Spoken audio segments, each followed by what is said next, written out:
Welcome back, Heat Seekers. It's your Week 7 wide receiver tier. So we're going to help you figure out who you need to put in your lineups this week. With that being said, we're going to get right to it with our wide receiver 1 overall tier, Mr. Kraig. To start off, we just have 3 players here. We have Davante Adams, Tyreek Hill, and then Cooper Kupp. So not really any surprise here, right? These guys all have perfect matchups and are high-end wide receiver 1 overall guys. Kupp's got the Lions, which should be cakewalk based on what we've been seeing. What do you think about these guys? Any concerns?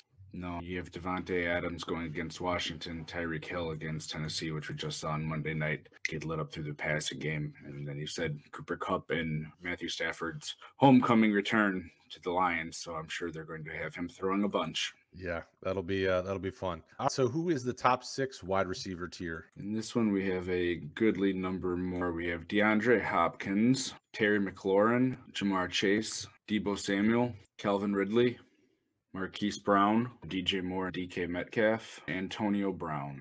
You have quite a few guys. So between wide receiver 1 overall and the top 6, we have 12 players, and we haven't even hit the wide receiver 1 tier. So you can tell that the way the game has changed with as much passing as there is, there's a lot of options for you to start. This group of guys are getting heavily targeted in their offenses. They have a ton of potential to really give you that high-end wide receiver 1 production. Do you have any concerns with this grouping, Kraig? No, I don't have any concerns with this group. We saw DeAndre Hopkins be still the main guy there in Arizona. He does have a little bit of up and down time, but that's just the nature of how many tools they have in that offense. McLaurin is the guy in Washington. Chase has separated himself already. With Cincinnati, it's the same sort of thing with Deebo. Calvin Ridley has interested me a little bit as far as trade target because it hasn't been there, but we know the talent is there for him. Brown we've seen, Moore we've seen. Metcalf will be interesting to see how it goes going forward without Russell Wilson, whether it's Geno or possibly Cam Newton that they've talked about adding. And then Antonio Brown seems to be the favorite guy in terms of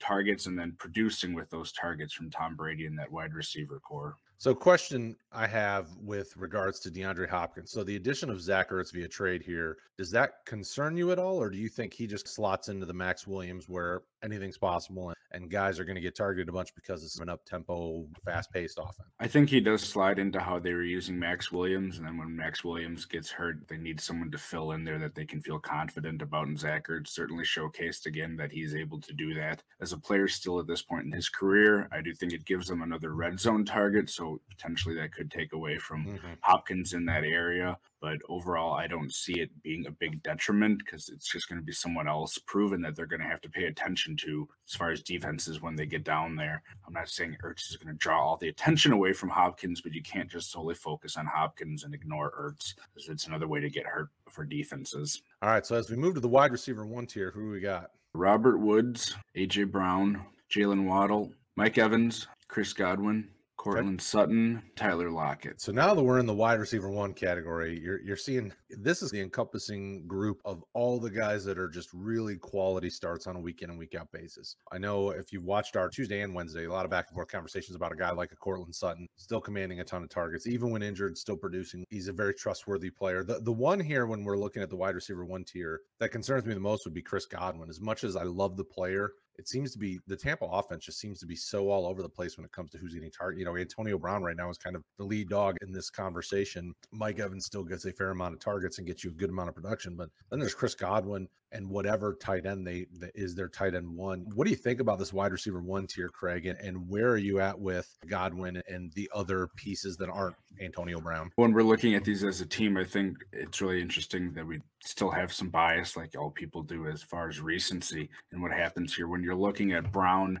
Evans, and Godwin, I really feel that they're all in the same sort of tier. I think this is their correct tier for all 3 of them. Mike Evans leads them in targets with 49. Godwin's got 46, and Brown has 42. Catches, of course, there's going to be a variance. But if you look at yards, you have Brown at 418, Evans at 420, and Godwin at 409. They're really all about the same. It's just who had that big week. We sort of think, oh, yeah, Brady really likes him. And the big weeks vary between Brown and Godwin, where Evans has sort of been consistently getting you the same week to week. And it's really interesting how that's played out. So I feel that they're all in this tier. Of course, they all have that upside to blow up. But to me, they're all the same. It's just luck of the draw who's going to fall into that. Sutton, you've seen get a lot of targets recently, and there's a number of us who have liked him on the team, although the team is split on Sutton. We'll see how the potential return of Jerry Jeudy ends up affecting that. But even if he comes back this week, it's him, Fant, and Sutton are sort of the three guys, and they've been getting behind and needing to throw the ball, so they've been getting targets. Lockett, it's the same thing with Metcalf that we run into, not knowing how things are going to play out. Waddle's the guy that's had the biggest jump just based on the targets that he's been getting, and that rapport that he has with Tua certainly is helping him out. A.J. Bronster, the last man remaining, it seems, as far as that wide receiver core. There's one guy healthy that you're going to want to pay attention to, and it's him. So that and the talent, he certainly deserves to be up here. Absolutely. As moved to wide receiver 2, what are we looking at? Brandin Cooks, Jarvis Landry, T. Higgins, Michael Pittman, Corey Davis, and Christian Kirk, Rondale Moore, A.J. Green, Henry Ruggs, Jakobi, Sterling, Devonta, Leo, Allen Robinson, Darnell, Tyler Boyd, DPJ, Tim Patrick, and T.Y. Hilton. Wide receiver 2, this is an interesting grouping of guys. Obviously, talent-wise, there's a lot of wide receiver 1 type talents in this grouping, but situation, the way the season's been going, coming back from injury, whatever the case may be, it's caused some of these guys to bob around a little bit. We have safe plays here, Jakobi Meyers and Pittman and Tim Patrick and some of these guys that have been producing so far. But are there concerns with potential Jerry Jeudy coming back, with Jarvis Landry coming back? T.Y. Hilton looked solid in his return in last week's game. Do you have concerns with some of these guys, or you feel good starting any of these guys on a weekly basis? So I do have concerns with T.Y. Pay attention to him because he did get hurt in that game, and he may not end up playing this week yet against the 49ers, so it would be something to pay attention to. Same thing, Paris Campbell. It sounds like he's definitely going to be out for a longer period of time, so it's turning into sort of the same thing we saw with the Titans, where it's a last man standing situation. If you're healthy and you're getting playing time, you're going to be relevant. It's the opposite with Cardinals. We see that every week. You just don't know who's going to have that big game outside of Hopkins or with Hopkins. That's why we have Kirk, Moore, and Green there in the middle together. And then, we do have those volume plays. Brandin Cooks, Jakobi Meyers, Sterling Shepard, DeVonta Smith. So make sure you're paying attention to injury reports, as that can sway these things as far as moving up a tier or down a tier potentially. Julio Jones is another guy that's coming back from another injury. He had gotten banged up in that game. And I do think, to your point about Jerry Jeudy, maybe not this week, but long-term, it would have an effect on Tim Patrick. It would move him to the third wide receiver role as opposed to where he is, to me, comfortably in that wide receiver 2. Yeah, for me, in this wide receiver 2 grouping, I trust that Jakobi Meyers is going to get targets. I trust that Henry Ruggs is probably going to get some big plays. Pittman, there's some trust there. And then after that, it's really, I just don't know how I feel about some of these guys. Davis is coming back from a bye week, so maybe an extra week off has helped this offense, maybe. I feel good about the Bengals offense, so I would probably be good with Higgins. Cooks, the first few weeks of the season, we saw really good production, and then teams they've been facing have really done a good job of taking them out, or at least limit. And after that, it really just depends on my roster. So in a PPR situation, that looks a little different than a standard. And when in standard, I don't really trust a Jakobi Meyers as much, or like a Jarvis if he's healthy. And those guys that rely on lots of catches to get you the PPR points just aren't treated the same in a standard format. But once you get to the wide receiver 2, it is, what does my roster look like? Because when I get to the wide receiver 2, I want safe production. That looks a little different depending on your league type. And below, just FYI, folks, I put the week 7 buys so that if you're watching at this point in the video, you don't question where's Stephon Diggs or where's some of these other guys that we haven't mentioned yet. Well, they're on bye week, so you're missing quite a bit of quality talent here. As we move over to the flex plays, Kraig, who are our guys that we could slot in as a flex option? Van Jefferson, Mecole, Jameson, Amon-Ra, Cobb, Hunter, Marquez Callaway, Kenny Golladay, Jerry Jeudy, Rashad Bateman, Robbie Anderson, and Brandon Ayuk. Now, this is the tier where I would encourage you guys to pop back Sunday morning for the Boomer Bust show, because some of these guys are injury report guys that you have to be careful with. Kadarius Toney's got injury concerns. He's been hurt, and we're not exactly sure as of this recording if he's going to play. So any of these guys that have been banged up or injured, keep an eye on the injury report. pop back here Sunday morning if it's not a Thursday night guy, and make sure your lineups are set. And I know that's tough because we got Cleveland and was it Denver Thursday night? The Thursday night guys, drop the comments below and we will get your questions answered by the team. We'll make sure that we take care of you. And then Sunday morning, I would encourage you to come back.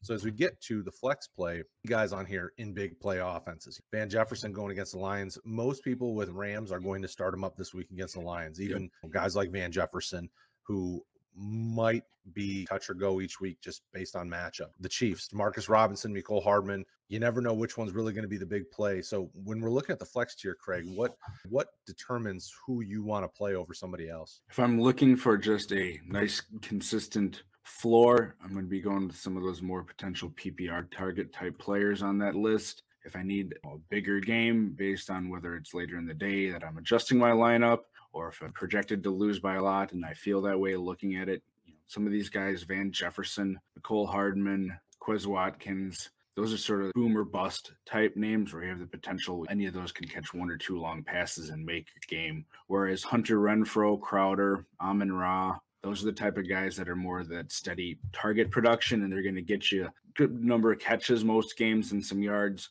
Touchdowns are going to be harder to come by. And then some of these guys clearly have the talent. It's just, is that opportunity going to be there, and are they going to make something of it? Rashad Bateman showed well in his first game. We saw it out of Ayuk last year, although we haven't seen a whole lot this year. People are expecting him to come back. Kadarius Toney certainly has showed that explosiveness when he's been on the field and healthy, which we've had about 2 games of that. So pay attention to the injury reports, see what happens. But to me, it's really a matter of, are you looking for a safe floor in your flex, or are you looking for that potential boom? And you do have a mix of it here. All right, and closing it out, who are our sleepers? So this is rounding it out of all the guys that potentially are playing, potentially are healthy, definitely not on bye week. There's a lot of question marks otherwise. Khalif Raymond from Detroit gets a bunch of targets, and sometimes he gets ignored. Chris Moore has been consistently getting targeted in the last 2 games, for whatever that's worth to you. Zach Pascal's a little more attractive if T.Y.'s not playing because he could get some targets. What are you looking at when you're looking at the sleeper tiers, or anything that really stands out to you?